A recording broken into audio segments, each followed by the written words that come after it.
We actually very excited to partner with Gold Coast Innovation Hub and to start this first event so global and so international from the very beginning. And this is truly a natural, organic collaboration, and I totally agree that we do share the same similar values. And this event seems to be the right one to start with. And our global community is very much interested to learn of every country around the world, about every opportunity to enter those countries, to see how to open the business in those countries, how to probably hire people, how to do other things, what those countries open, or what opportunities open those countries. And the big topic for us today is Australian market, and this is the Australian market is so far away from Europe, Russia, United States, but we are in the same world, and we need to know of every country. And this Australia is a great place to learn about. So a few words about our community. This is a non-profit community that I started not too long ago with a very simple mission. We unite English-speaking entrepreneurs around the world to connect them globally with like-minded people, customers, and to get them closer to investors and to raise capital. And the role of the members of the community is to be active on our community and help each other to enter each other's market. For example, somebody is in Australia and would like to enter Singaporean market. The entrepreneur from Singapore will be able to help with expertise, connections, and etc. to enter that market, and the other way around. So this is a truly global community helping each other to enter each other's market. We do have a global team of 40 leaders in different countries, in 30 countries actually, and they are happy to help every entrepreneur to enter those countries. And we keep expanding our network in other geographies around the world. We also created some automated networking bots on Telegram channel, so people can use this bot for free. That will introduce you to our members automatically, so you can expand your global network. So use this opportunity and use this bot. You also can use our stickers to communicate with each other or on our community. This is you can use on Telegram and on WhatsApp. And we do have amazing speakers like the event today, Scott, Sharon, and everybody else that came today. We also had speakers from Silicon Valley like Donna Griffith, Ilyas Tribulaev, Bob Dorff, Steve Hoffman. Those people are not only known in the United States, they are known globally. And they come to us to help you, entrepreneurs, with the next step forward. We don't really seek for publicity or amount of views. We want every entrepreneur to achieve success. And if at least one entrepreneur achieves success after at least one webinar we have, that would be a success for us. The upcoming events and webinars. Next week, we will have a monthly founders meetup in English. So global founders will meet each other and will be able to start networking and helping each other. So join us next Friday.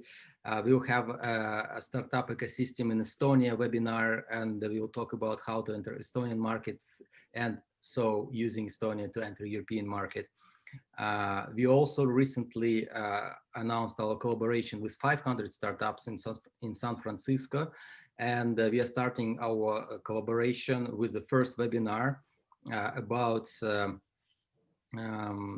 about life hacks of starting a startup and building a team, a successful team. This webinar will be in Russian for Russian-speaking audience, but we are launching another one in English, and there will be alumni talking to global entrepreneurs, sharing their success and failures, most importantly, what failures they had and how they managed to overcome them.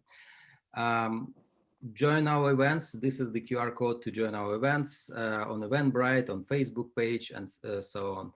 We do have lots of global partners that are willing to help entrepreneurs wherever you are. And the Gold Coast Innovation Hub is among our global partners. We also have another partner in Australia, MindHive community, which is excellent international community.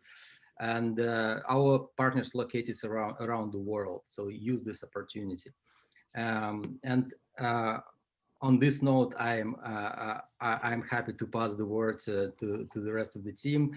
Back to Debbie, and if you guys would have any question to us, just email me or just go on our website goglobal.world to join our global community. That's it. Thank you so much, and Debbie, back to you. Thank you, Daniel. That was very informative. So the next speaker we have is Scott. He's down in Canberra.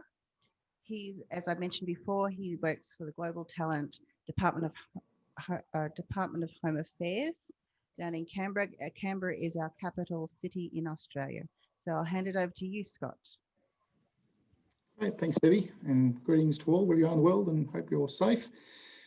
Look, it's been a pretty tough year, as you all know, so I hope my message is a good news story and positive, and hope it highlights some of the good things that the Department of Home Affairs is trying to do, and some of the initiatives that the department's put in place, I guess, to attract talent, to basically assist, not only individuals coming into Australia, but also Australian businesses on the road to what's going to be I'd imagine a fairly lengthy recovery. So there's a couple of things I'd like to cover off on today. So if I'd like to give you some information on two sort of relatively new programs. One is the Global Talent Independent Program, and also give you some background on the newly established Global Business and Talent Attraction Task Force, which has very recently been stood up. Both really good initiatives, and I think will fit exactly the mold of this audience around global founders, because I'd imagine a lot of the audience out there today have got some cutting edge skills, and they're skills that we want here in Australia, and I guess the government is prepared to provide as much assistance as we can to secure those skills wherever possible. So let's start with the Global Talent Independent Program. So this program is essentially designed to attract, prioritise and quickly facilitate skilled migration, or highly skilled individuals with a highly skilled in their profession to Australia, without the need for formal sponsorships and without some of the maybe the red tape that may accompany some other visas. Now, it was launched late last year, and we primarily in this program utilise the 858 Distinguished Talent Visa.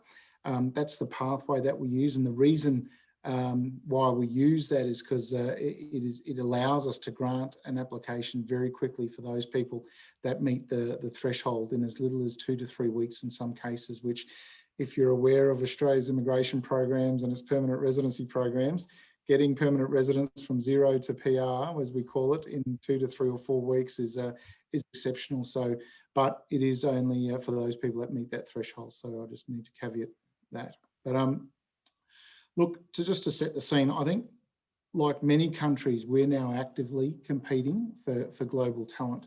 There's a lot of movement around the world, and COVID has maybe heightened some of that. So we're basically, we're basically targeting talent, but we understand and recognise that highly skilled people with this talent also have choices. So it's not in our interest to make this any more difficult than it has to be to, I guess, assure that that person has a seamless entry into Australia. So that is why I guess we're focusing heavily on a visa subclass, what we call the 858 visa subclass, which allows us to move quickly and doesn't have as many impediments to the grant of that visa. So that's why we use it. So we understand that a lot of the people maybe in this audience, even with skills, high-end skill sets, will be do have options, do have choices, and so it's our responsibility to try and make this program for talented people as easy as possible, not only for the individual but for the business as well, because that's a win-win-win for everybody concerned. So I guess around the program, it was a very successful start we had last year, and as a result of that, we've now tripled the size of the program this year. So it's gone from 5,000 places in the Distinguished Talent Visa Program pathway to 15,000 this program year, so this financial year. So there are more places on offer, and we've had to put on a lot more staff around Australia to deal with what is turning out to be, you know, a very active take-up rate of the expression of interest that accompany this program. So now, how do we find our top talent? So I guess to source our top talent, look, we are leveraging stakeholders across the network, globally, domestically, you know, in private sector and public sector, wherever we can find it. And one of the other mechanisms that we use to find talent currently is utilising global talent identification officers such as myself. And we've got 5 of them based around the world. I cover off the domestic market here in Australia, but we also have the Americas covered, Greater Europe, the subcontinent, of course, Asia. Now, the GTOs that represent those areas are currently back in Australia. They've been, you know, recalled back here due to COVID, but the moment we get clearance to allow those officers back offshore, they'll be out seeking talent from around the world. So be assured to make contact with either myself or one of those global contact officers, or, you know, global talent officers. And, you know, if nothing else, know that we exist, you know, and know that we're there to try and smooth the pathway and facilitate those people with high-end, cutting-edge skills to get them into Australia. So how, may you ask, do we grant PR to people so quickly, or what we call permanent residence to people so quickly?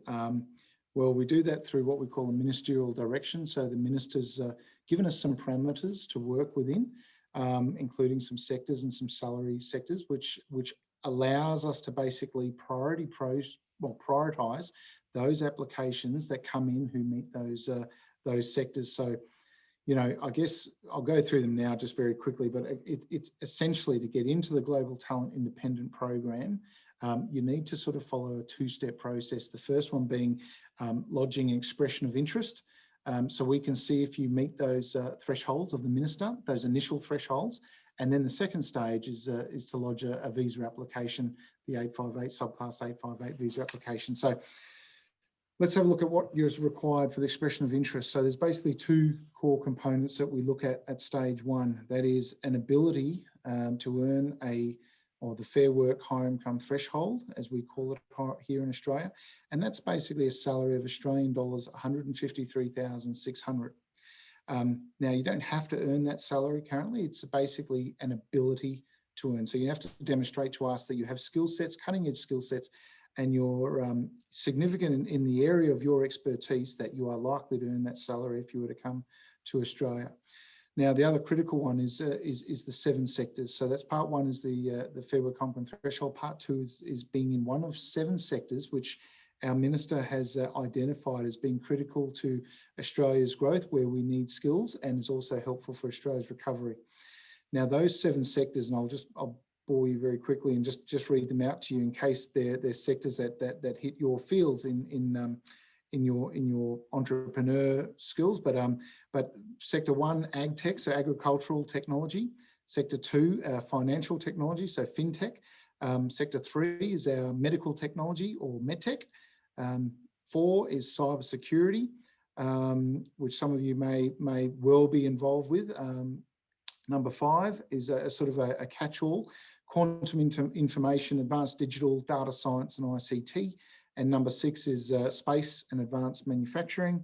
And number 7 is energy and mining technology. Now, don't worry if you didn't catch all that. It's all on our website, and I'll give you an idea at the end of my words now about where to go looking for information if you want more information, but you'll see that. So essentially at stage 1, we're looking for you being in one of those 7 sectors and being able to earn that Fair Work Higher Income Threshold.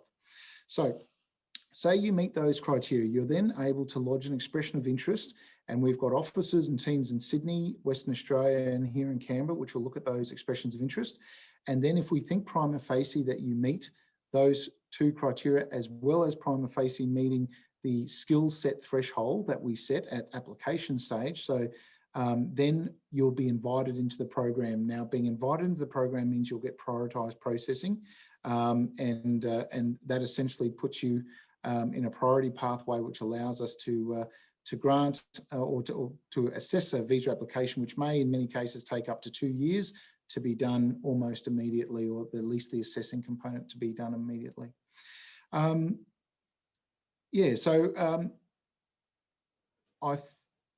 think I'll briefly talk about the actual application stage. So at the application, essentially what we're looking for in the law is that, because you need to meet that threshold skill set, or your employee needs to meet that threshold skill set. And it's basically an internationally recognised record of exceptional and outstanding achievement. Now that's the wording in what we call our migration regulations. And that's the test that you need to meet. Now we break that down in our policy as to exactly what is an internationally recognised record, what is exceptional, what is outstanding. And we also need a little bit of, you need to be prominent. You need to still be prominent, which I'd imagine most of you in this audience would be in that field if you're seeking to come to Australia. So the bar is fairly high. You need to be a high achiever in what it is you're doing. And you need to be able to demonstrate to us both at first stage and at second application stage. I won't go into we just don't have time to go into the minutiae of all the regulatory detail, but again, you can find all of it on our website, www.homeaffairs.gov.au. So the program, as you can imagine, has been very popular, and we've got an awful lot of people who have submitted an expression of interest that we're currently assessing. So we're up to about 5,000 unassessed EOIs at the moment, and that is growing by the day. For high-end individuals who have high-end skills, again, know that global talent identification officers like myself and the other GTOs exist, and we can facilitate your EOI. So basically, if your skill sets warrant it, we are able to fast track even the EOI process from something that currently sits at around that 5-6 week mark to just a few days. So make sure you get in contact with us if this is something of interest and you're looking at bringing yourself over and you've got those threshold of high level skills. It's a very generous visa compared to other visas that we offer. I mean, there is no age limit caps. There are no there's no sort of IELTS testing. There's no skills assessments or occupation list requirements for this particular visa. There's no sponsorship requirements, so you don't even need to be sponsored by a business. Essentially, what you need to meet is that initial threshold of being a highly skilled individual that we are targeting to bring to Australia, and we're going to make life as easy for you as possible if you do meet that skill threshold. I might just very quickly talk about the task force now. I'm a bit conscious of time. So the task force, what we call the Global Business and Talent Attraction Task Force, launched last month by the Minister. This task force differs from the Global Talent Visa Program in that it's not just a Home Affairs visa program that starts and stops with Home Affairs. It's a whole of government initiative. So it's basically aimed at attracting exceptional talent, but not only individuals, also their businesses in full or part thereof from overseas to Australia.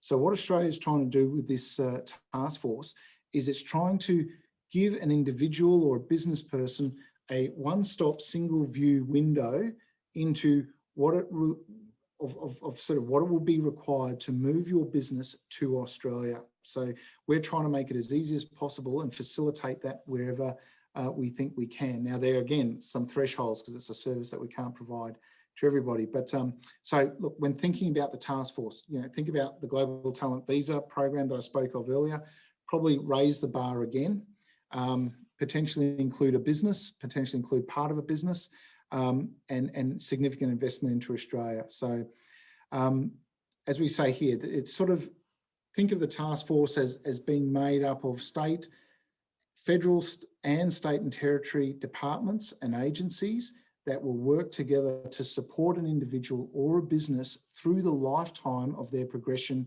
to Australia. Now, that may not be done in 1 month or 2 months. It may require support and assistance over a period of time. So Department of Home Affairs, so my department might do the visa type applications depending on what visa requirements are needed. We'll do that component, and that will be our component. Austrade may do another component.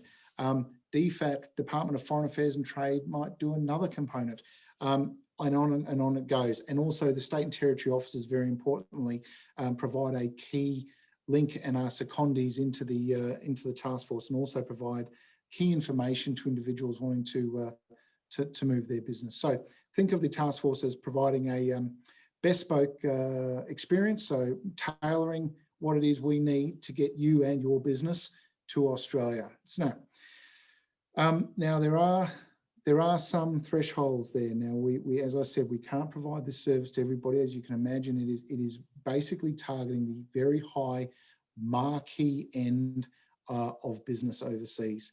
And so some initial thresholds around businesses are around that 200 million mark, or an investment of 200 million, or growing up to, it doesn't have to be at the immediate stages, and also a capacity or an ability to employ around that 200 Australians mark, or bringing in skills that will in itself attract a lot of employment here for Australians. And we make no excuse as to why we're setting the bar high, but what we're trying to do is capture, particularly businesses in the task force. We'll capture businesses that will employ Australians, and that will create those job opportunities, especially in a post-COVID environment. So, in a nutshell, the task force offers a much wider suite of services than the Department of Home Affairs would do individually around visas. So think of it as a whole of government initiative that will continue well after any visa grant that we give, and so it's a good initiative. We're very early days, and we're just starting to we test the waters now as to see what businesses are wanting to move. But don't think that if you don't meet the task force threshold, there's an issue. You can still meet the Distinguished Talent Visa program that I mentioned earlier, and there are even other programs, and we have 100 visas, subclasses, each with their own requirements and legislative backgrounds, which you can see on our websites. So there will essentially be visas available for your particular circumstances. However, in the Global Talent Program, they are being targeted and facilitated by departmental officers and prioritised. So I guess the best outcome would be for around that Global Talent Independent Program. That is probably, I would say, the most generous visa that our department offers, and it's something that we hope gets looked at by yourselves if it's of interest, and feel free to reach out and make contact. But Debbie, I think I'll leave it there if that's okay, Debbie, and of course, answer any questions around the program. Thank you, Scott. That was fantastic. Can you hear me? Hopefully. Yep. Great. So thank you so much. That was very informative. There was a lot of things there that certainly I didn't know. So that was all new information for us. Some of those departments we actually have collaborations with. So the Department of Foreign Affairs and Trade and Austrade, we also have connections with. So maybe one day we can get them to come and speak to you as well. Our next speaker on the chart is Amanda. We'll do a bit of a swap. So Amanda Russell is from Trade Investment Queensland, and I'll get her to talk about exactly what she does. But there was a question I think that came up about imports and exports. I don't know whether you want to touch on that, but I'll let Amanda continue. Thanks. Awesome. Thanks to the Gold Coast Innovation Hub and Go Global for the opportunity to speak to you this afternoon. As Debbie mentioned, I'm from Trade and Investment Queensland, and Scott provided a nice segue into the ways that state governments support federal government initiatives. So I can talk about the services of TRQ in helping your scaling business choose Queensland over any other Australian state, and the way that we can help you grow and expand. So TRQ is the Queensland Government's dedicated global business agency, and we help Queensland exporters take their products internationally and promote Queensland as an attractive investment destination. Next slide, please. So why Queensland? I'm a bit biased. I think it's the best state in all of Australia. But just quickly, we have great lifestyle locations. We have great beaches, high quality of life and low cost of living. But we all have a strong economy based on traditional sectors of resources, agri, tourism, but however, an increasing focus on emerging tech sectors. Our state's very large. We're 7 times the size of the UK, and we're highly dispersed. We have strong regional areas, a population of approximately 5 million, with a lot of those centred in the southeast corner around the Brisbane and the beautiful Gold Coast where we are shooting from today. We are at the doorstep to Asia. We have 2 major international airports in the southeast Queensland area. It's easy to get access to other major capital cities in Australia. We're 2 hours from Melbourne and 1.5 hours from Sydney. We have world-ranked universities for talent output and R&D collaborations. Next slide, please. So we are an exporting state. We're the 2nd largest exporter by value, with our state's total representing 1/5 of Australia's total. The list there lists our TRQs, priority sectors, and they mimic, I think, strongly the Australian government's sectors for the global talent attraction visa as well. I did notice that I accidentally chopped off one of the most important there for me, and that's knowledge industries, which covers tech and innovation. So that leads on to the next slide. Queensland has a strong innovation culture. We have over 20 years of government investment and focus. This started off with the Smart State strategy, which included a $3.6 billion investment, and more recently has included the $755 million Advanced Queensland initiative, which has, I think, been quite successful, including the Australian first with the establishment of the Queensland Chief Entrepreneur, which I think South Australia might have also replicated down there. We have a strong focus on digital infrastructure and development, which include the 5G rollout on the Gold Coast here, and also the first Sunshine Coast submarine cable as well. My other notes here is also around the support the Queensland Government provides to innovation hubs such as the Gold Coast Innovation Hub. We've, I think, in the past 6 months announced a new $5 million investment into the AI hub based at the precinct in the Valley. We've also had investments in the creation of an XR and VR hub as well. So TRQ has, next slide please, yep. 12 international offices. So you can see them there all across the world. A large part of those are based in the Asian region. So hence, Queensland is a great place to locate if you're looking to expand into the region. Next slide, please.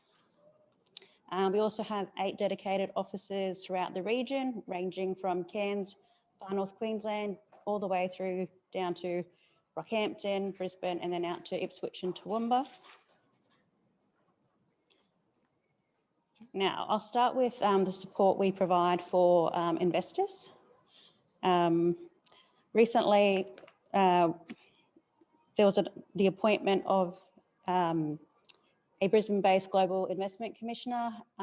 His role is to coordinate investment across the state, the various state departments who are all in some way or other supporting investment attraction into the state. His team is supported by a dedicated Brisbane-based team and also a international team of investment directors.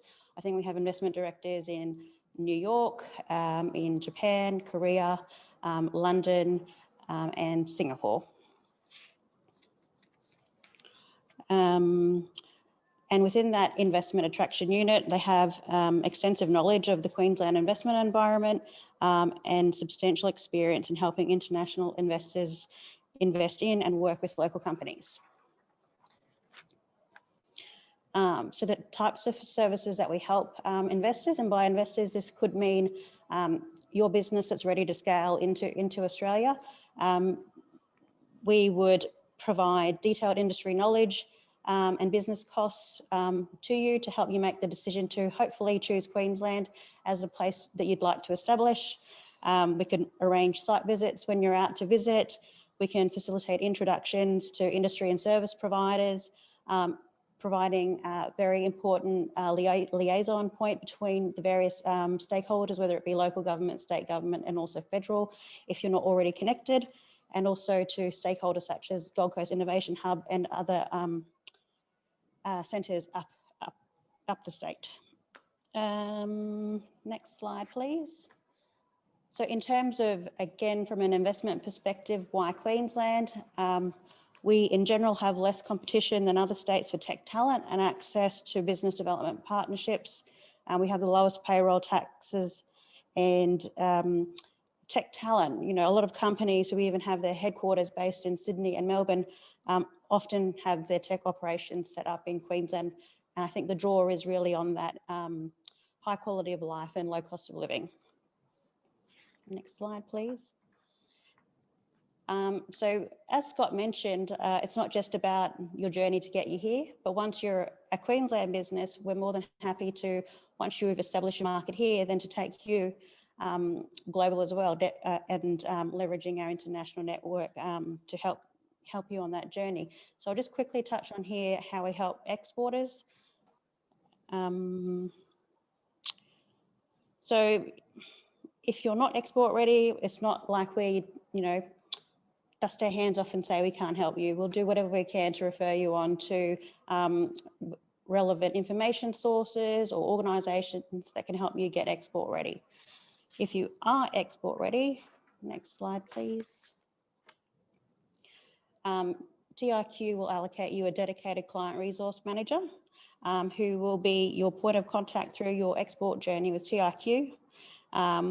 We will work with you to establish a client team, to develop suitable market entry strategies, and to facilitate introductions to international buyers through our overseas networks. We would invite you to events and missions and relevant opportunities within the international network that we're aware of, including sometimes facilitation of government introductions in foreign markets. Next slide, please. And just briefly, examples of the types of programs that we run for exporters. We have grant funding programs. So a very popular one is the Go Global export program, where we would provide micro export grants of up to $5,000 for an exporter to either, just for example, pay to have legal advice to get an actual export contract over the line. That scales up to grants of up to $25,000. And similarly, we also have programs where we provide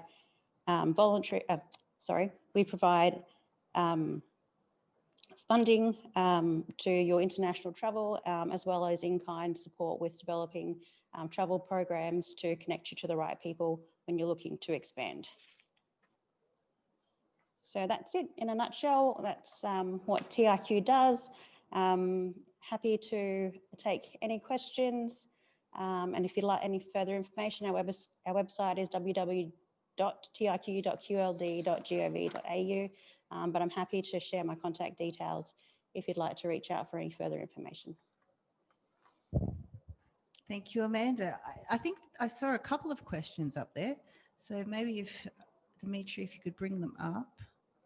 Yeah, I can help with that. We have a couple of questions. Let's start with the one that you already mostly answered, but just in case if you want to add something, I will read this question and you probably would add something. There is a question, what are the main competitive advantages of Australia for international entrepreneurs versus developed countries? So people can compare, for example, some countries give tax breaks, grants, and other support. You already mentioned a few, so people would like to see how you position your country like that, if possible. If there is some comparison, of course. Yeah. Yeah. Do you want to take that one? Well, I think I kind of outlined them, and I guess it would be good to know, for example, where you were looking to compare. I know we face strong competition, obviously, from Singapore within the region because, you know, like us, they're also a high-cost country, but they have significant corporate tax rates. So I guess you know, for us, it's about how we can make the business case to come to Queensland. For the right investor, potentially that could be partnering or incentives to help them locate here. But ultimately, it needs to be a discussion, I think, to see what the benefit is to Queensland and what support we can provide. Thank you. All right, I think it's good enough because you already covered most of it. There is a question from Eastern Europe. Hello, dear speakers. My name is Dmitry. I'm from Ukraine. Our team specializes on computer vision, artificial intelligence. We have a solution for smart city module, road safety, healthcare industry, and the agriculture industry, which is using AI technology. How difficult is this solution to apply in Australia? Is there a possibility of cooperation with the government? Do you want Scott to take this one, or are you happy, Amanda? If Scott wants to answer, otherwise. Scott, would you like to take that question? Your speaker's not on. Just Just before Scott goes on, I'd just like to say, I do know the Artificial Intelligence Hub is looking for international partners and collaboration. So, like I said, happy to take conversations offline and to see if there were ways that we could connect you with the network here. Yeah, and see if there's potential interests going forward. Excellent. Scott, do you have anything to add to that? Yeah, probably just to say artificial intelligence is something that is front and center of what we're looking for. So skill sets around artificial intelligence, how it's used in advanced manufacturing, how it's used in space, how it's used in a number of those in ministerial sectors that I mentioned is definitely something that from a visa perspective that we'd be interested in talking to you about if you have those skill sets around artificial intelligence that hit our thresholds. Thank you very much. We do have some more questions. There is a question about opening company remotely. Currently, due to COVID, travel is difficult, and if so, they are asking, is it possible or is it allowed to open a company remotely, to register a company, I guess, and incorporate?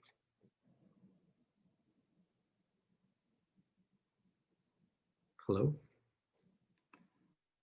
Scott, oh, I think we've lost. Talk from a visa perspective, and I can talk from an entry perspective, but it's probably best I don't talk about the business side of that in terms of the business side of the answer to that question. But from our side, look, of course, there are restrictions currently in entering Australia, and you will need an exemption unless you are a permanent resident or meet some or a citizen, or you meet some of the other criteria.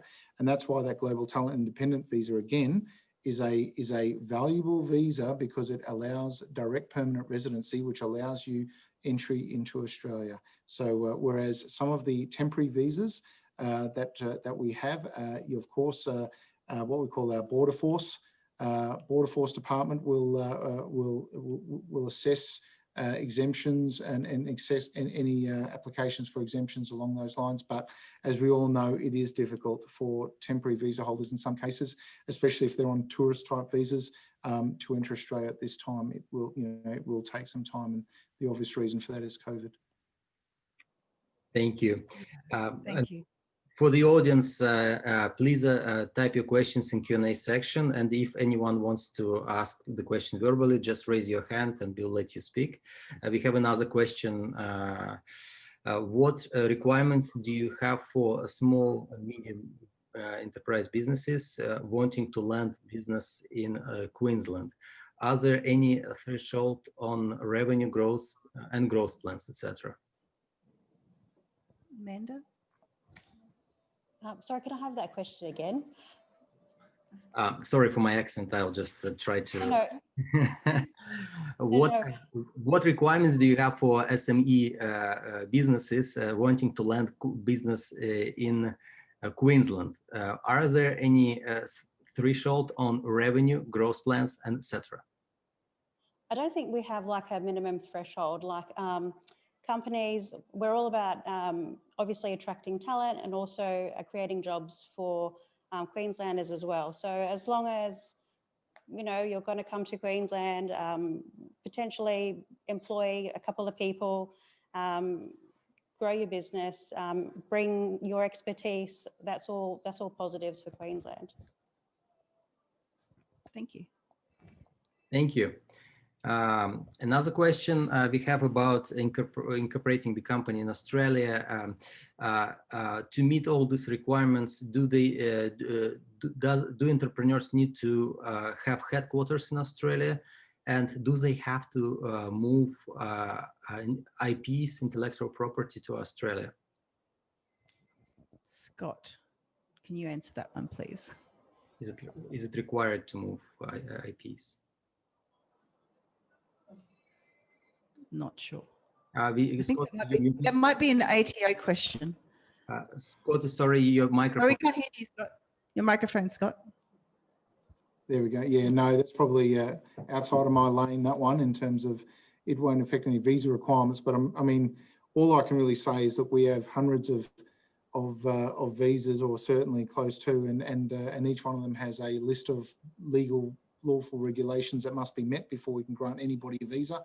So depending whether it's an innovation visa, we have a lot of visas that I haven't spoken about here today from a timing perspective, but each of them will each have their own set of requirements that you'll need to meet. And again, I would, as a first step, if you are intending to come to Australia, you look on our website, our Home Affairs website, and you can almost do a self-assess down the visa and on a self-help option there menu that will tell you what it is you are required to provide for each and every visa. So the visas I've talked about today is essentially subclass 858 and the task force which can use any visas that we have, not just the 858 visa, but any of the visas.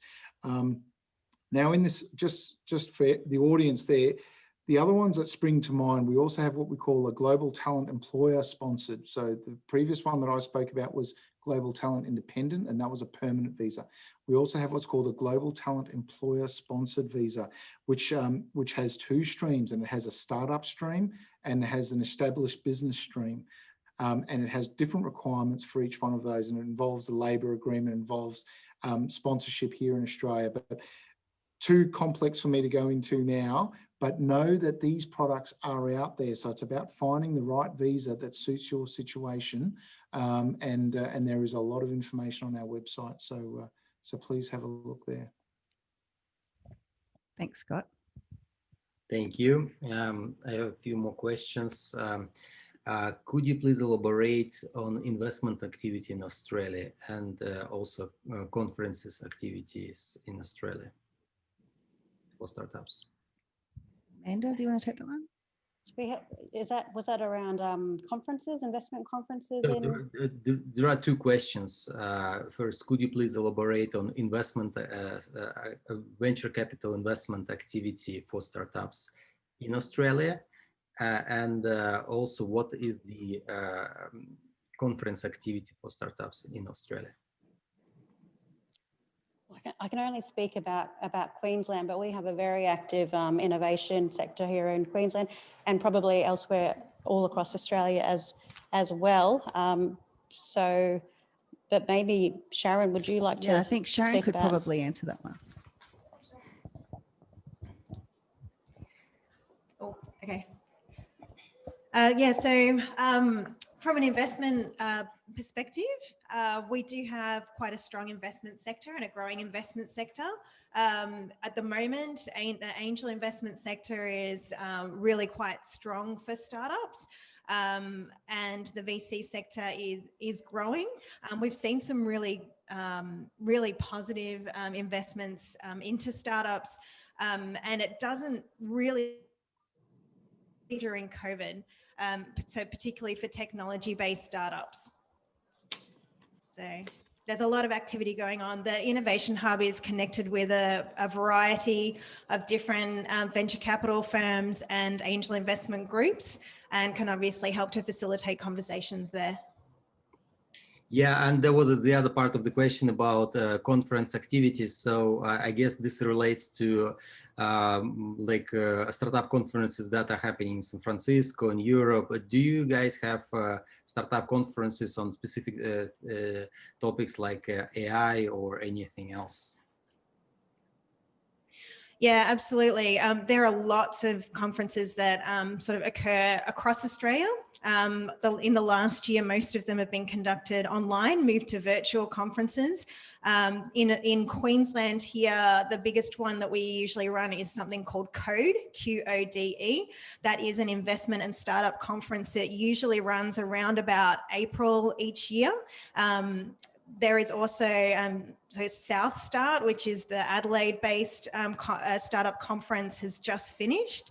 And then there's a variety of different conferences available. If you join the mailing list for the Gold Coast Innovation Hub, we've got about 4,500 community members on there. We try and share as much as we can around the different conferences and activities and webinars and anything that's appropriate to help you grow your business. We try and share as often as possible.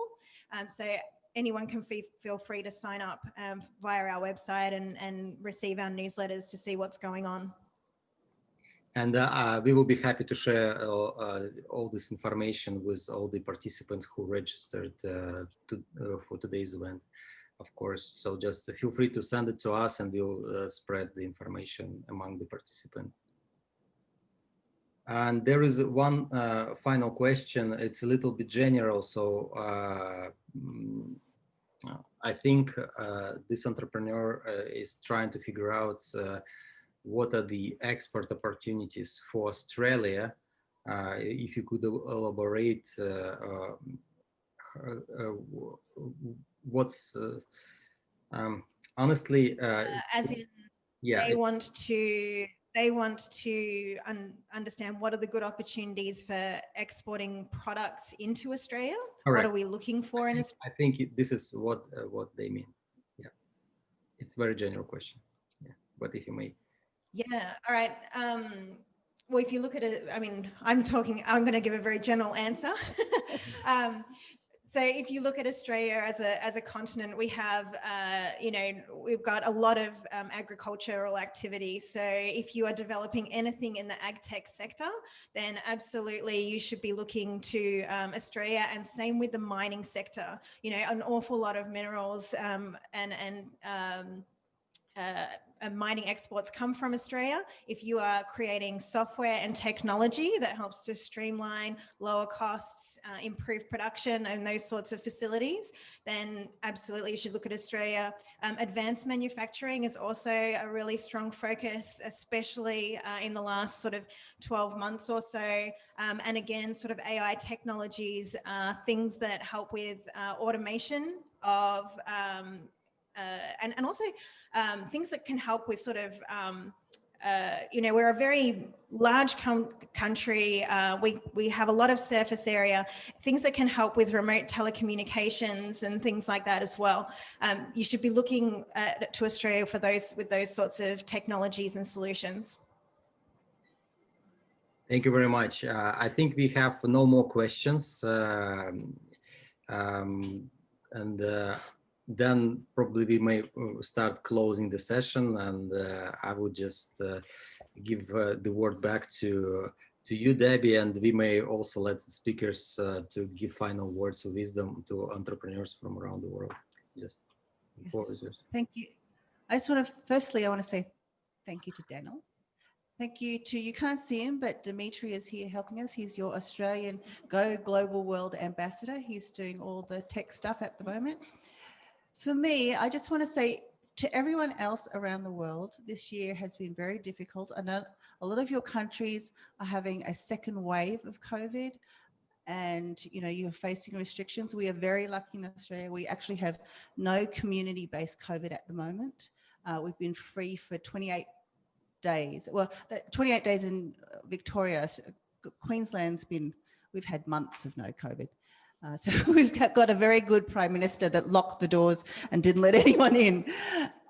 But I wanted to say, for everyone out there, please stay safe, stay healthy. listen to the people that are trying to help you, and let's get this global thing happening again, because we really need to collaborate. Amanda, do you want to say a final word? I just wanted to say thanks again for the opportunity, and if there's any queries that weren't possibly answered to in as much detail as that you'd like, please feel free to reach out, and I'm happy to continue the conversation. Thank you. And Scott, any last words? Your last words, I guess we're open for business, and if you're highly skilled, we want you, and we're going to help you get here. Thank you. And Sharon? Thank you. Thank you, everyone, for tuning in, and we look forward to bringing you future events. Again, if you want to comment and with the events, let us know the sorts of things that you have questions around with regard to the Australian market, and we'll find the right speakers and continue to produce these events in line with Go Global. So thank you. And thank you so much for this great webinar, and for your time and participation, and all this valuable information for global entrepreneurs and founders.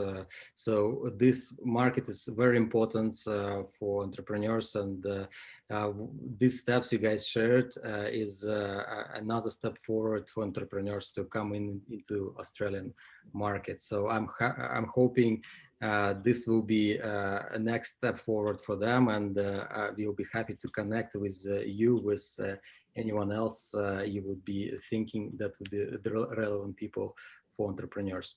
On this note, I'm very excited that we started this collaboration and this series of webinars, and I'm sure there will be much more events and various collaborations. I just want to thank you, Scott. Thank you, Sharon, Amanda, Debbie, and all the participants. It's very exciting, and we are looking forward to speak and see you again. Thank you very much, and have the rest of the day. Goodbye, guys. Goodbye, everyone.